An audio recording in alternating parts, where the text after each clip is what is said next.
자, 어차피 논술이라는 것은 계속 여러분들이 얼마나 기본기를 정확히 가져가냐. 그 싸움이에요. 그러니까 기본기만 있지 않으면은 결국에는 뭐 읽어지지 않아서 못 푸는 건 어쩔 수 없지만 읽어졌음에도 불구하고 잘못 푼다든지 잘못 쓴다든지 이것이 최악이거든요. 그죠? 그러니까 우리가 결국에는 계속 기본기만 가져가면 됩니다. 오늘 중앙대 문제 풀 건데요. 이 중앙대는요. 학교의 특징이 좀 있어요. 어떤 특징이 좀 있냐면은 문제가 난해합니다. 이것이 매년 특징이에요. 뭐 성균관대라든지 뭐 고대, 연대 같은 경우는 문제를 딱 풀고 나면은 본인 스스로가 이거 답을 맞췄다 또는 답을 틀렸다 좀 알 수 있게 되는데 중앙대는 문제를 다 풀고 나서도 답이 맞았나 답이 틀렸나 이 느낌이 잘 안 오는 대학교예요. 문제를 풀고 나면은 이게 상당히 난해하기 때문에 이것이 이제 풀고 나서 답을 맞췄나 안 맞췄나가 잘 모르게 되는 이런 답안이에요. 그래서 중앙대 같은 경우는 합격자의 평균 점수가 상당히 낮아요. 한 60점. 이게 뭘 의미하는 거냐. 논술이 만약에 100점 만점인데 여기서 합격자 평균이 80점이다. 이러면은 아무리 잘 쓰고 아무리 못 써도 어쨌거나 간격이 20점인 거잖아. 이해되십니까? 근데 이것이 아니라 합격자 평균이 60점이다. 이래버리면은 100점까지 근간이 있잖아. 이 간격이 있잖아. 그지? 이 간격이 얼마 됩니까? 40점이 되겠지. 그지? 그러면은 내가 잘 쓰면 잘 쓸수록 못 쓴 사람과 격차를 많이 벌릴 수 있다는 거예요. 요즘에 수능이 등급이 막 왔다 갔다 하지 않니 너희들? 2개 틀리면 2등급 나오고 어쩔 땐 뭐 3개 틀렸는데 3등급 나오고 왜 그런 거야? 1등급하고 만점하고 격차가 없기 때문인 거지. 그지? 1등급이 98점이면 이건 사실 문제가 잘못 나온 거지. 왜냐면은 실력으로 1등급이 되는 게 아니라 실수해가지고 2등급이 되고. 그죠? 그래서 좀 더 어렵게 내야 됩니다. 근데 중앙대는 문제를 계속 어렵게 유지하기 때문에 잘 써가지고 얼마든지 뭐가 가능하다? 역전이 가능하다. 반대로 역전을 당할 수도 있다.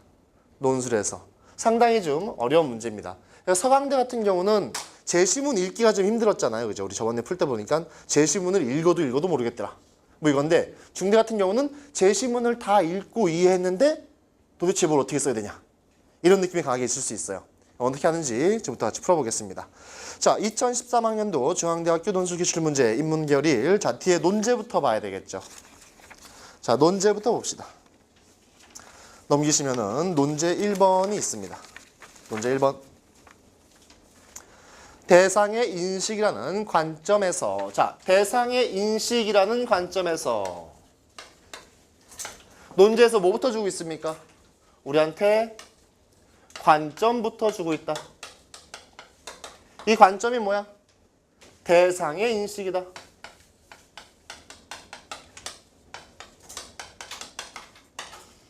그죠? 동그라미 딱 치시고요. 결국에 지금 제시문들이 무엇에 대해서 얘기하고 있다? 대상의 인식에 대해서 이야기하고 있다는 거지. 이해되십니까? 우리한테 뭐 주고 있는 거야? 서비스로 정보를 주고 있는 거야. 그죠? 그 다음에 관점에서까지 빗금 치시고요. 제시문 가나다라의 논지 차이를 하나의 완성된 글로 서술하시오. 자, 두 번째 보면은 제시문 가나다라의 뭐를 쓰래요? 논지 차이를. 논지 차이를 쓰랍니다. 결국에는 문제는 이거 하나인 거죠. 가나다라의 논지 차이 쓰는 거. 이것이 전체 문제의 포인트인 거지. 이해되십니까? 자, 마지막에 뭐가 있습니까? 하나의 완성된 글로 서술하시오. 마지막에 하나의 완성된 글. 자, 여기에 별표 3개 치세요. 이거 아주 중요한 거야. 아주 중요한 겁니다. 이게 중대 스타일. 중대 스타일입니다. 논술이 과거에 한 뭐 90년대 초중반부터 후반까지 넘어오면서 2000년대 초반까지만 해도 뭐를 썼어야 되냐면은 서론을 썼었어야 돼요. 근데 요즘에 논술에 서론 쓰는 거 있어 없어? 없죠. 서론 쓰는 거 거의 없거든요. 서론 쓰란 말 없으면 서론 안 쓴단 말이야. 바로 본론 간단 말이야. 근데 얘네들은요, 완성된 글로 쓰래요. 이거 자체가 무슨 말인지를 모르는 사람 상당히 많단 말이지. 이 완성된 글이라는 것은요,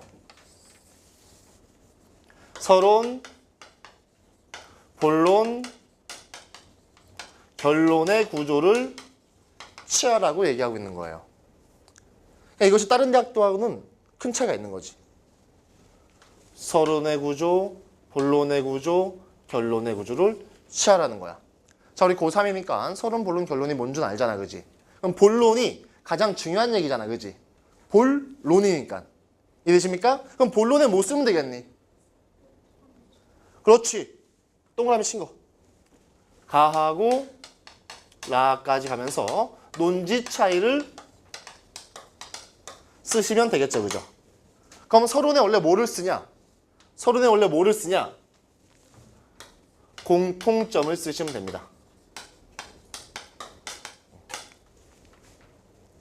자, 제시문 가나다라의 공통점이 뭡니까?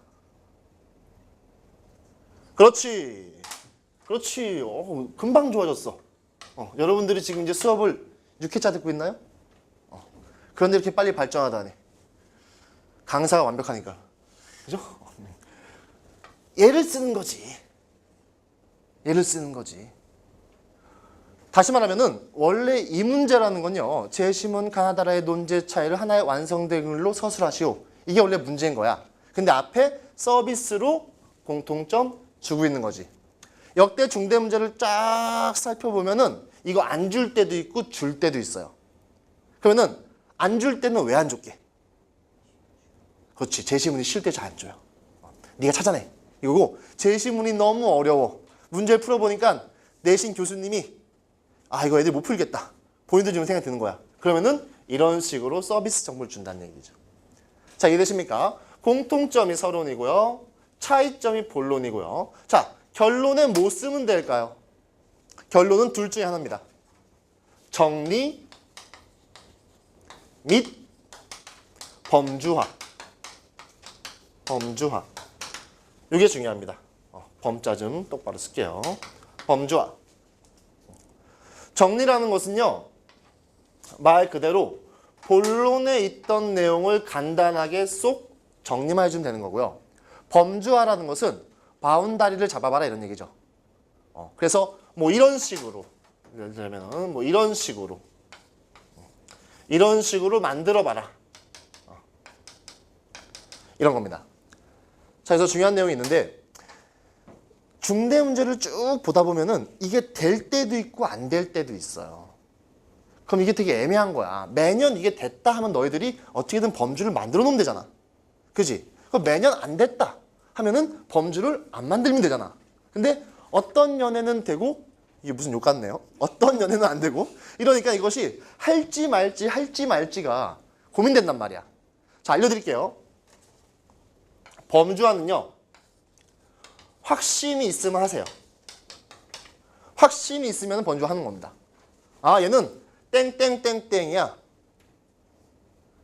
근데 1말이라도 내가 조금이라도 이게 확신이 없다, 이런 거 같지가 않다, 애매하다 하시면은 안 하시면 돼요.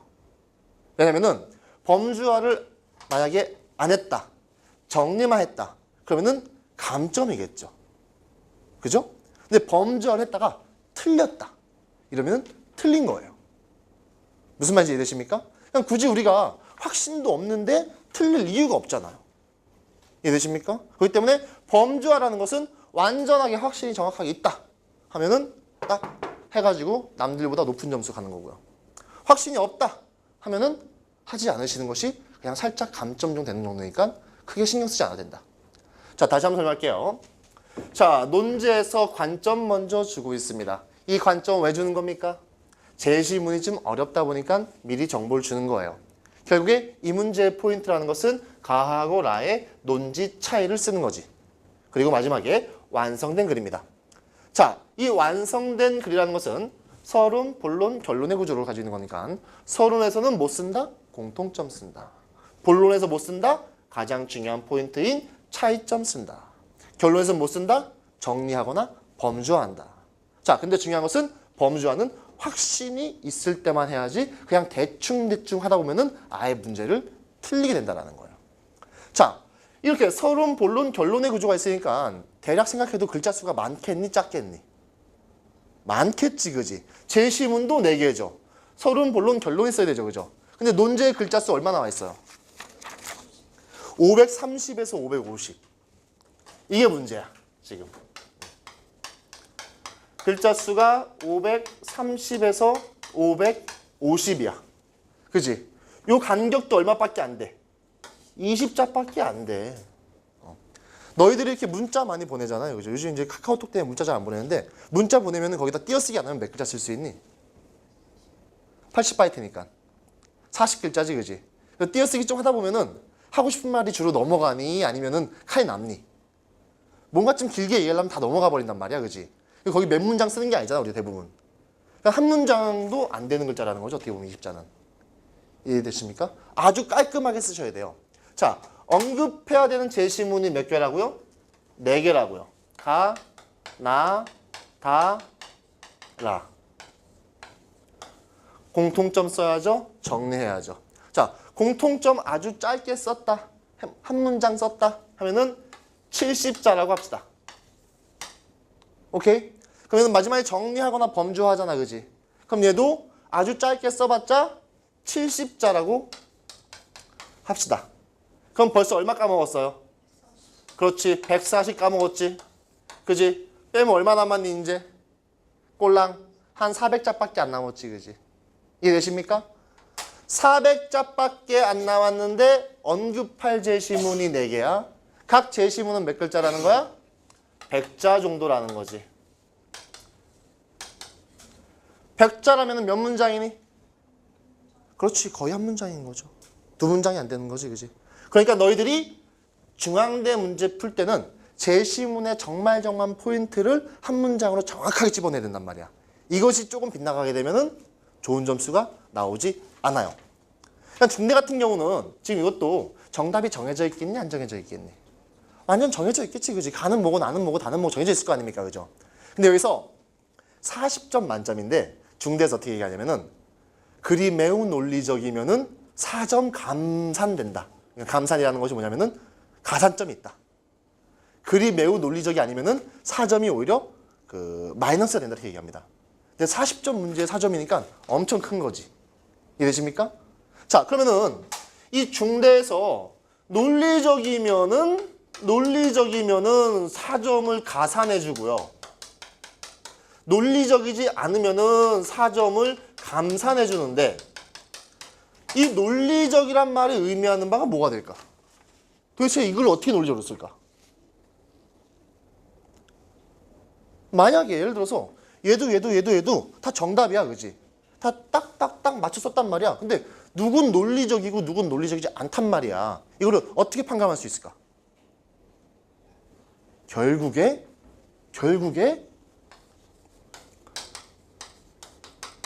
요약이에요. 중대 문제도.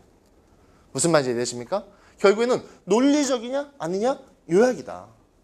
그래서 요약만 정확하게 되면 여러분들이 정답 맞추고 가산 4점. 이해되십니까? 요약이 안 됐다? 정답 맞추고 감산 4점. 감사가 됐네요. 감사하면 안 되는데. 감산해야 되는데. 그러니까 우리가 요약을 하게 되는 거죠. 자, 한 가지만 딱 기억하면은 요약을 잘 할 수 있습니다. 모든 글은 어떤 구성 취하고 있으면 됩니까? 2글자. 어떤 구성이야? 인과의 구성이다. 인과. 절대 잊지 마세요. 너희들한테 보여주는 제시문은 네가 처음 보는 거잖아, 그지? 너를 이해시켜야 되잖아, 그지? 그러니까 자꾸 다시 설명하고 예시 들어주고 하니까 너희들이 보는 제시문 대부분은 부연의 구조인 거고요. 네가 이걸 교수님한테 다시 설명하고 이럴 이유가 있어, 없어? 없지. 그러니까 네가 쓴 글은 인과가 돼야 되는 거야. 오케이? 네가 쓴 글이 부연이 되면 안 돼. 그래서 그 가이드북 보면은 내가 지금 정확하게 기억 안 나는데 이것도 뭐 막 다 나오잖아요, 그죠? 내가 매년 다 보긴 보는데 기억 안 나는데 이런 평가 있어요. 아, 서강대다. 학생 답안이 이렇게 찍 나오고 마지막에 평가가 있습니다. 뭐는 잘 썼고 마지막에 별표 딱 쳐 있고 하지만 부연의 구조를 취하고 있으니 매우 우수하다고 평가할 수는 없다. 너희들 답안은 부연이 되면 안 돼. 답안은 인과, 제시문은 부연. 오케이? 됐습니까? 자, 그러면은 제시문 가부터 한번 읽으면서 출발해 보도록 합시다. 어제 날씨가 좀 선선하고 그래가지고 오늘도 선선할 줄 알고 가을 옷을 입고 나왔더니 더워가지고 땀 삐질삐질 흘리고 있네요. 자, 이제 쉬어도 되죠?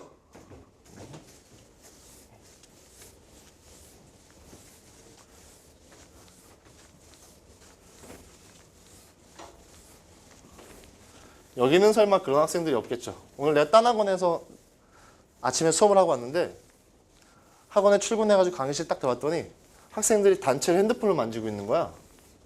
그래서 너무 화가 나가지고 막 뭐라고 해주고 왔는데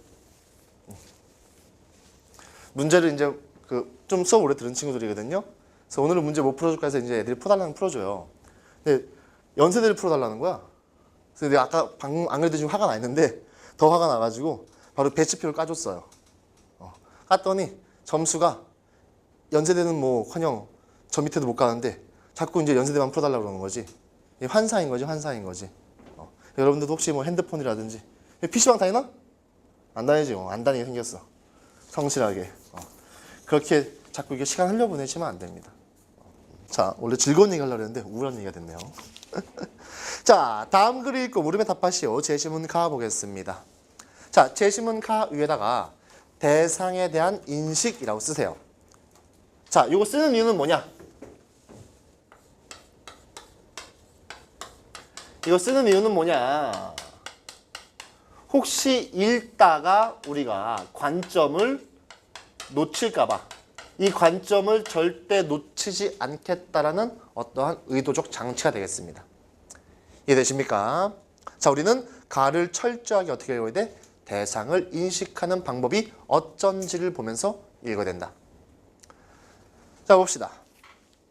인상주의의 성격을 이해하기 위해서 우선 첫 인상주의전에 열린 1874년 당시의 주류 미술인 신고전주의의 작품 하나와 첫 인상주의전에 출품된 작품 하나를 비교해 보도록 하자.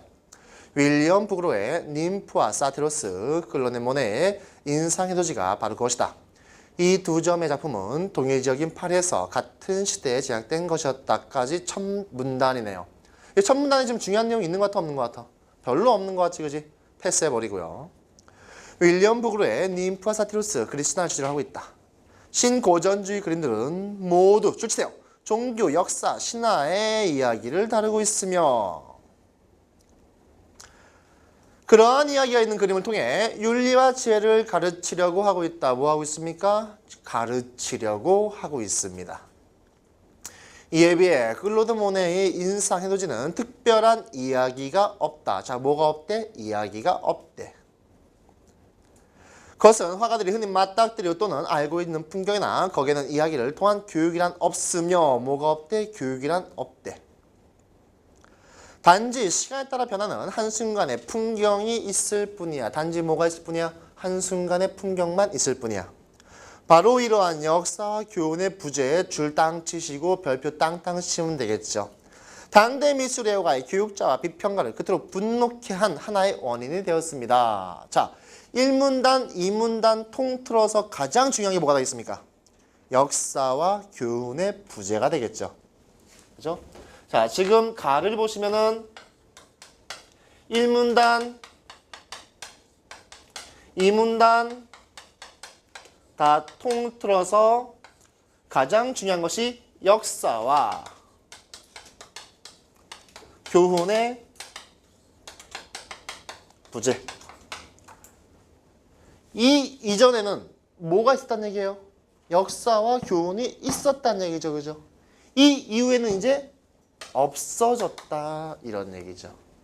이해되십니까? 인상주의가 나타나기 전까지 프랑스에는 풍경화란 따로 없었다. 전통적인 미술에서 풍경은 주제를 돕는 이야기 서술의 배경으로 나타날 뿐이다. 또한 신고전주의에 대한 하나의 반발로 나타난 낭만주의에서 풍경은 구름을 뚫고 신비하게 터지는 빛과 그 아래인 광야든지 매우 극적이고 뭔가 일상과 다른 암시를 지녀야 했다. 하지만 나왔으니까 자동적으로 세모 치시면서 뒷부분에 집중하시면 되겠죠. 한 1000번쯤 얘기했어요.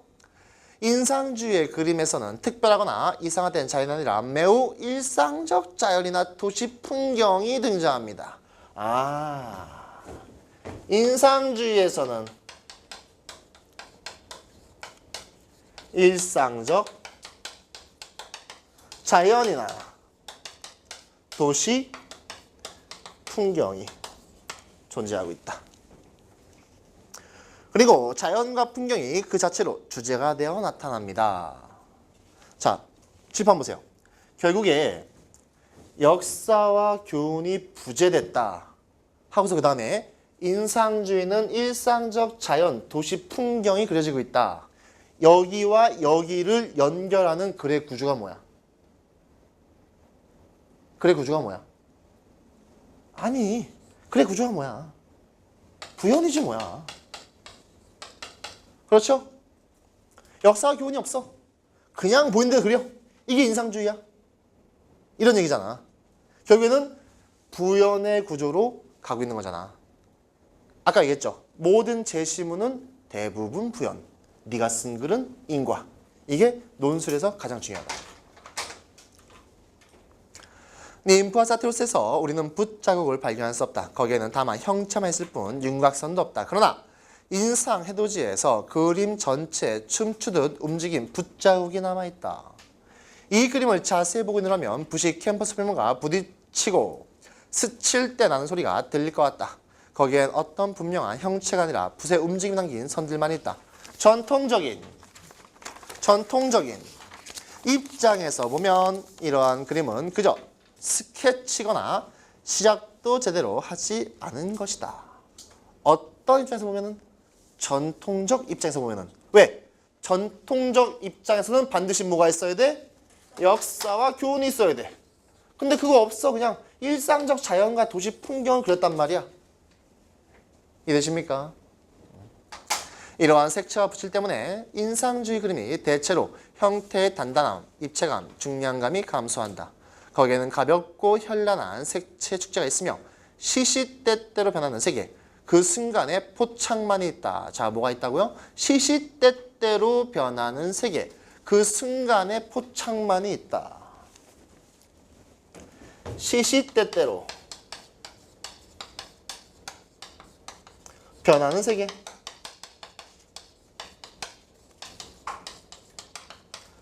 순간 포착.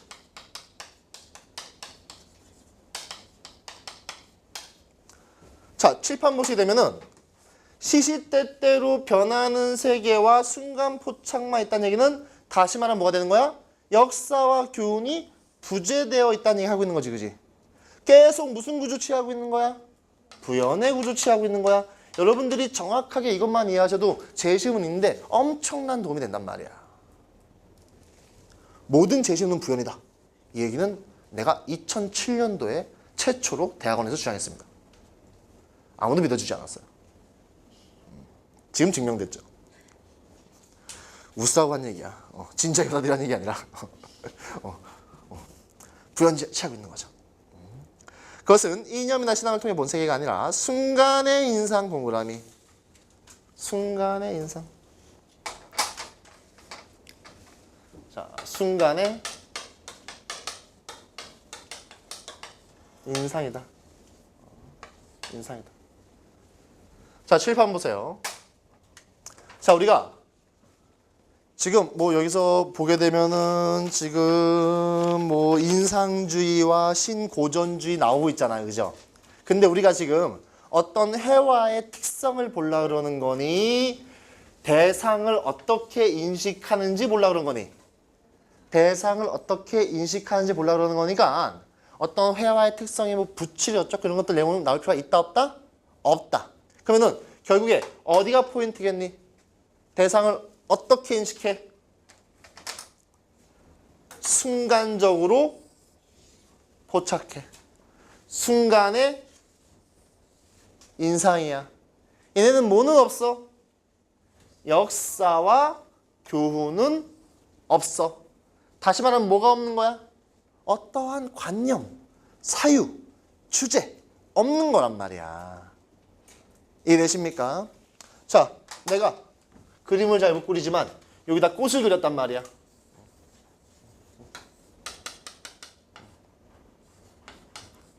꽃이 이렇게 화분에 있는 거야. 그지? 내가 이 꽃을 보고서 이 꽃은 어떤 신의 전능함을 표현하고 있는 거야. 이렇게 생각했다면은 어떠한 사유를 가지고 그림을 그리고 있는 거지. 그지? 근데 그냥 가다 봤더니 예쁘네? 해가지고 그렸단 말이야. 뭐 하고 있는 거야? 순간의 인상을 그대로. 변화하는 세계를 그대로. 이해되십니까? 자, 그러면은 지금 재심은 가에서 대상을 인식하는 어떤 방법에 대해서 어떻게 얘기하고 있습니까? 어떠한 관념적 사유, 주제 다 던져버리고 순간 보이는 것을 그냥 그대로 인식한다. 이해되십니까? 자, 재심은 가는 독해됐죠. 자, 재심은 나로 가서 봅시다. 장소라고 하면 어떤 공간에 있는 형태를 가진 땅덩어리나 건물 등을 떠올리게 된다. 즉, 장소란 구체적이고 독특한 지표면의 일정 구역으로 자연과 인간이 함께 존재하며 인간 활동하는 지표면을 의미한다. 자, 지금 읽은 부분까지 큰 의미가 있니 없니? 없어. 왜 없어? 논제에서 정해준 관점이 안 나타 있잖아. 그치? 이해되십니까? 장소는 사람의 경험, 견해와 인식 등 관념적인 의미까지 포함한 개념으로 사람이 인지한 공간, 사람이 뭐한 공간? 인지한 공간. 특정한 이미지와 가치를 지니고 있는 공간, 특정한 이미지와 가치를 지니고 있는 공간. 자, 제시문 나를 보시면은 장소에 대해서 얘기합니다. 이 장소가 어떤 공간이냐? 사람이 인지한 공간이래요. 또 뭐라고 얘기하고 있냐? 특정한 이미지와 가치, 특정한 이미지와 가치를 짓는 공간이래요. 그렇죠? 자, 다음 줄 보겠습니다. 개인의 일상생활은 장소에서 이루어지며 개인은 장소에서 여러 가지 경험하게 된다.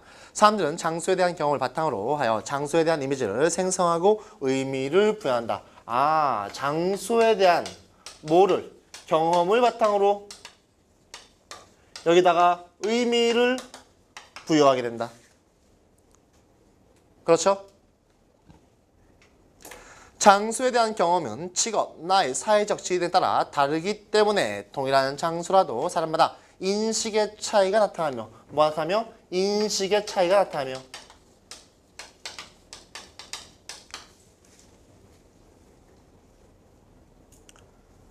시간이나 사회에 따라 장소 인식이 달라지기도 한다. 개인이나 사회 집단은 장소에 주관적인 의미를 부여함으로써 장소감을 지니게 된다. 장소에 뭐를 부여합니까? 주관적 의미가 포인트겠죠. 주관적 의미가 포인트겠죠. 자, 일단은 딱 보시면은 재심은 가하고 재심은 나하고 이미 차이가 있어. 어떤 차이가 있어? 일단 여기는 인지한 공간이래. 인지한 공간. 인지라는 것은 내가 뭔가 보고 느끼고 하는 것들이잖아요. 그죠? 여기 뭐가 들어가 있는 거야 이미? 주관 들어가 있는 거죠. 그죠? 우리가 여기다 또 뭘 준대요? 가치를 준대. 가치를 준대. 가치는 다 똑같을 수 있겠어? 없겠어? 없겠지. 그지? 또 뭐가 들어간 거야? 주관이 개입된 거죠. 의미를 부여하고 인식의 차이를 가지고 있고 주관적 의미 계속 같은 얘기 반복하고 있는 거지. 이해되십니까? 이해되십니까? 자, 재심은 가에서는요. 우리가 대상을 인식할 때 그냥 보이는 것 그대로는 그대로였잖아. 그지? 근데 재심은 나에서는 그냥 보이는 것 그대로겠어? 아니면 사람마다 자기의 경험이나 인식에 따라서 다르게 보이겠어? 다르게 보이겠지. 그지?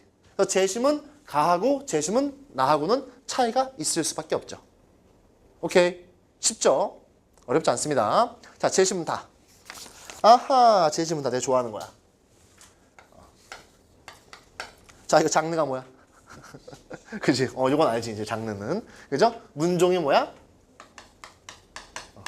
문종이 시네, 시.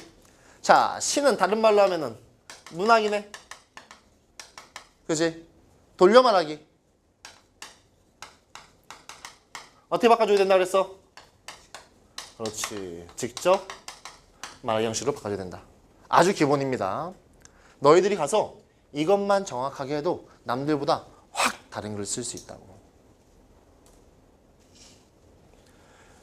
문종이 시네? 오, 시 나왔어. 문학이야. 배웠어. 돌려 말하기니까 우리는 논술이니까 직접 말하기로 바꿔준다. 별것도 아니지만 상당히 중요하다. 자, 보자. 다 아는 시잖아, 그지? 자, 원래 시는 시처럼 읽어야 되는데 하도 시 가르친적으로 돼가지고. 내가 그의 이름을 불러주기 전에는 그는 다만 하나의 몸짓에 지나지 않았다. 내가 그의 이름을 불러주었을 때 그는 나에게로 와서 꽃이 되었다. 뭐 했을 때? 내가 그의 이름을 불러주었을 때.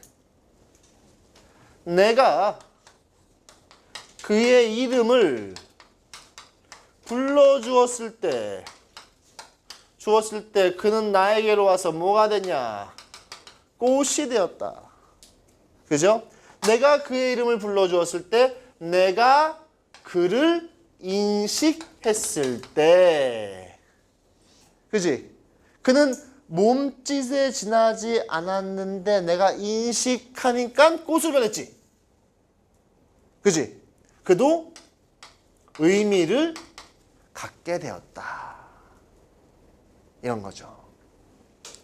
우리 가을 되면은 길가에 코스모스가 쫙 피잖아요. 차 타고 지나갈 때 보는 코스모스하고 내려서 단 한 송이를 보면서 예쁘네 라고 했던 코스모스하고 같은 코스모스겠어? 다른 코스모스겠어? 다를 수밖에 없겠지, 그지? 왜? 그전까지는 나한테 무의미했던 존재들인데 내가 한 송이를 보면서 예쁘네라고 하는 순간 그 코스모스가 나에게 의미가 있어진 거 아닙니까? 그런 내용이죠. 내가 그의 이름을 불러주었을 때, 내가 그를 인식했을 때 그도 하나의 의미가 되었다. 이해되십니까? 내가 그의 이름을 불러준 것처럼 나의 이 빛깔과 향기에 알맞은 줄 쳐보세요. 누가 나의 이름을 불러다오. 누가 나의 이름을 불러다오. 누가 나의 이름을 불러다오. 자, 누가 나의 이름을 불러다오 했는데 이 이름이라는 것은 위에서 인식으로 해석했잖아, 그지? 누군가가 나를 인식해다오 이런 얘기겠지. 누군가가 나를 인식해다오. 그에게로 가서 나도 그의 꽃이 되고 있다. 누구가 나를 인식해주면은 나도 꽃이 되고 싶어. 나도 꽃이 되고 싶어. 결국에 뭘 의미하는 거야? 나도 의미가 되고 싶어요 이런 얘기지. 나도 의미가 되고 싶어요 이런 얘기죠. 이해되십니까? 우리들 모두 무엇이 되고 싶다. 이거는 단지 나의 이야기가 아니라 우리들의 이야기였어. 우리들은 다 누군가에게 어떠한 의미가 되고 싶은 거야. 이해되십니까? 우리들 모두 무엇이 되고 싶다. 너는 나에게, 나는 너에게 잊혀지지 않는 하나의 눈짓이고 싶다. 끝나고 있습니다. 결국에 이러한 인식이라는 것은 모두의 욕망이고 이러한 인식이 되기 위해서 나 혼자만 계속 너를 인식하면 돼? 안 되지, 그지? 너도 나를 인식해야지 나도 의미가 되니까. 이해됩니까? 인식이 어떻다는 거야? 상호적이라는 거지. 그지? 나 혼자서 맨날 한예슬을 좋아하면 뭐해? 한예슬도 날 좋아해줘야지. 한번 만나서 밥이라도 먹지. 난 걔가 너무 비현실적으로 예쁜 것 같아. 지구인이 아닌 것 같은 느낌이다. 인식은 상호 간에 이루어져야지 나 혼자 하는 게 아니다. 그죠? 자, 그러면은 일단은 가하고 나하고 다도 차이가 있네.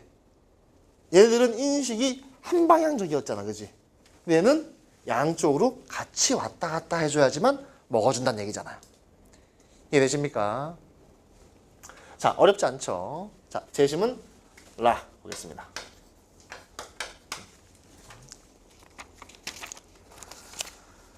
교사는 분필을 들고 돌아섰다. 그는 칠판에 메비우스 띠라고 썼다. 자, 이거 문종이 뭐니? 얘 또 문종이 뭐니? 이건 또 다 알더라. 이거 소설이죠, 소설. 그죠? 제목이 뭐야? 난소공이죠, 난소공. 그죠? 이거는 이제 대한민국의 모든 고등학생들이 타이저로 다 읽었어요. 본인이 읽고 싶던 말던 타이저 다 읽었어. 다 알고 있는 거죠. 제군이 이미 교과서에서 통해서 알고 있을 것이지만 이건 역시 입학시험과는 상관없는 이야기니까 가벼운 마음으로 들어주기 바란다. 면에는 안과 것이 있다. 예를 들자. 종이는 앞뒤 양면을 갖고 지구는 내부와 외부 갖는다. 평면인 종이를 길쭉한 직사각형으로 오려서 그 양 끝을 맞붙이면 역시 안과 겉 양면이 있게 된다. 그런데 이것을 한 번 꼬아 양 끝을 붙이면 안과 겉을 구별할 수 없는 줄 쳐보시고요. 즉 한쪽 면만 갖는 곡선이 된다. 이것이 제군이 교과서에서 받은 메비우스 띠이다. 여기서 안과 겉을 구별할 수 없는 공면을 생각해보자. 안과 겉을 구별할 수 없는 공면을 생각해보자. 줄치시고요. 교사는 두 손을 교탁위에 얹었다. 그는 제자들을 향하였다. 끝으로 내부와 외부가 따로 없는 입체는 없는지 생각해보자. 내부와 외부를 경계해 지을 수 없는 입체, 즉 메비우스 입체를 생각해보자.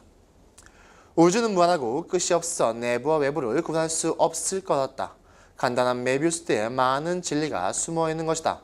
내가 마지막 시간에 왜 메비우스 띠 이야기를 하는지 재군은 생각해주기라 믿는다. 나는 재군을 정상적인 학교 교육을 받은 사람, 사물을 옳게 이해할 줄 아는 사람으로 가르치려고 노력했다. 이제 나의 노력이 어떠했나 자신을 테스트해볼 기회가 온 것 같다. 자, 재심은 나는 아주 유명한 메비우스 띠를 설명하고 있습니다. 이 메비우스 띠라는 것은 기존의 통념인 안과 겉이 모두 있다는 통념을 어떻게 한 거야? 무너뜨린, 그죠? 무너뜨려버린 새로운 개념이란 말이지. 내용은 쉽단 말이지.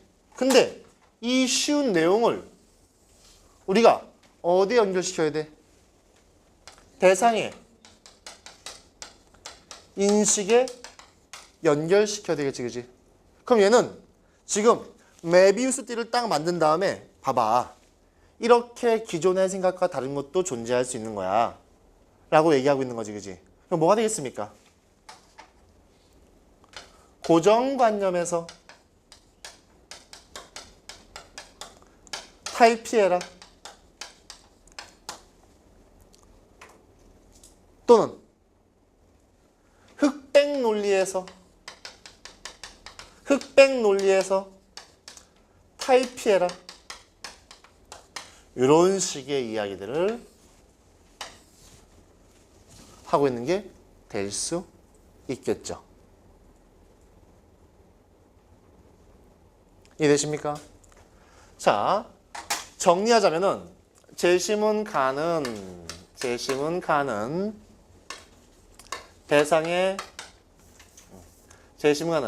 대상의 인식에서 어떤 교훈이라든지 가르침 없이, 그죠? 있는 그대로를 얘기하고 있죠. 그죠? 재심은 나는 내가 인식한 공간, 내가 의미를 부여하는 공간, 이런 식으로 얘기하고 있잖아요. 그죠? 그래서 주관적 인식이 작용한다 이거지. 이해되십니까? 재심은 다는 인식이라는 것이 나 혼자 한다고 되는 것이 아니야. 어떻게 해야 돼? 서로가 서로에게 해줘야 되는 거야. 그러니까 상호적 인식을 강조하고 있는 거겠지. 재심은 라는 인식이 자유롭게 이루어져야 된다. 기존의 고정관념 같은 것들 가지고 가면 된다, 안 된다? 안 된다. 라고 얘기하고 있는 거죠. 이해되십니까? 자, 있는 그대로 주관적, 상호적, 자유롭게. 이것이 중대에서 던지고 있는 4개 제시문의 차이입니다. 다시 한번. 있는 그대로 가라. 있는 그대로 가라. 주관적이다. 주관적이다. 상호적이다. 상호적이다. 있는 그대로 우리가 자유롭게 생각하자. 고정관념 탈피하자. 이 4가지란 말이죠. 이 4가지를 묶을 수 있을까 없을까? 여기서는 지금 범주화는 안 되는 겁니다. 이해되십니까? 자, 앞에 지워도 되죠?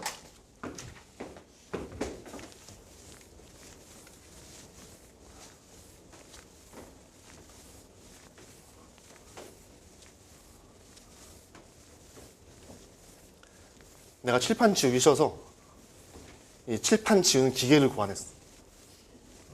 실제로 큰 대형학원 가면 있는 거 알죠? 그거 왜 우리 안 달아주는 거야? 그 예전에는 어떻게 했는지 알아? 예전에는 조교가 여기 앉아있다가 자 칠판 지우자 이러면 조교가 뛰어나서 막 지우고 그랬어. 좀 못할 짓이죠. 약간 뭔가 좀 이게 애매하잖아. 자, 제시문 가에서 제시문 라는 공통점으로 뭐 얘기하고 있습니까? 대상의 인식. 대상의 인식을 얘기하고 있다. 자, 가는 대상을 있는 그대로 순간순간 그죠? 순간의 포착. 제시문 나는 대상을 보는 것이 순간의 포착 있는 그대로가 아니고 주관적 의미 부여를 가지고 간다. 제시문 다는 인식이라는 것은 상호적이다. 제시문 라는 야, 우리가 고정관념으로 보면 안 돼. 그래서 인식이 자유롭게 가져가야 된다. 고정관념 안 돼. 흑백 논리 안 돼. 뭐 이런 얘기가 되겠죠. 이해되십니까? 공통점, 차이점. 공통점, 차이점. 마지막에 뭐만 붙어주면 된다? 정리만 하나 딱 붙어주면은 이제 글이 완성되게 되겠죠. 글이 완성되게 되겠죠. 자, 이제 중요한 거 나오는 거야. 이제는 사실 이제 독해는 다 이제 하는 거고, 이제 중요한 거 나오는 거야. 우리가 가점, 사점을 어떻게 받아낼 수 있냐? 어떻게 받아낼 수 있냐? 아주 간단해요. 아주 간단해요. 너희들이 제시문 정리할 때 찾아낸 답 있지. 이 답에다가 뭐만 붙이면 되냐? 이것만 붙이시면 됩니다. 답에다가 왜만 붙이시면 돼요. 도대체 제시문 가는 왜 대상을 있는 그대로 뭐라 그랬는지 만 뽑아내시면 돼요. 알겠습니까? 제시문 나는 왜 주관적 의미가 들어간다라고 얘기했는지, 왜 인식이 상호적이라고 얘기했는지, 왜 인식을 자유롭게 해야 된다, 왜 고정관념과 흑백론을 가져가면 안 된다라고 얘기했는지 이 왜만 붙이시면 됩니다. 그러면은 아주 기본적인 문장의 구조가 뭐가 되겠니? 가 같은 경우 아주 기본적인 문장의 구조가 이러한 이유로 이런 식의 구성으로 글을 쓰시려면은 가장 완벽한 무슨 구성이야? 인과의 구성이겠지. 이해되십니까? 그래서 아주 기본적인 틀, 물론 쓰다 보면은 이렇게 잘 안 될 수도 있습니다. 하지만 이런 틀로 쓴다 라고만 생각하고 있으시면은 좋은 글을 쓸 수 있다. 오케이? 오케이? 자, 질문. 언젠간 한번 나오겠죠. 아직 7강, 8강이 남았으니까 언젠가 한번 나오겠죠. 자, 그러면 여기까지 하고 잠시 쉬었다가 하도록 하겠습니다. 수고했습니다.